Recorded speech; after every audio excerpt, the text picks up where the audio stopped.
দেখে নেব তোমার পার্টনারের কারেন্ট এনার্জি।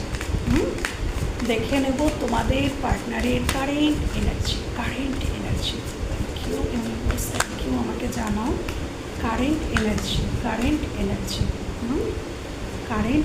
Energy, okay. আচ্ছা, তোমাদের পার্টনার তোমাদের থেকে একটু দূরে আছে। যারা দেখছো তাদের মধ্যে লং ডিস্টেন্স রিলেশনশিপ হতে পারে। তোমরা হয়তো দূরের কোনো শহরে, মানে তোমাদের মধ্যে মানে ভৌগোলিক দূরত্ব রয়েছে এবং তোমার পার্টনার কিন্তু খুব দুশ্চিন্তায় রয়েছে। তার সিচুয়েশন কিন্তু ভালো নেই, মানে সে যেখানে আছে সেখানে কিন্তু সে খুব সমস্যায় রয়েছে এবং তার মাথায় প্রচুর দুশ্চিন্তা, এটা কিন্তু দেখা যাচ্ছে। এবং তোমার পার্টনার কিন্তু তোমার সাথে একটা ডিভাইন কানেকশন কিন্তু ফিল করছে, এটা দেখা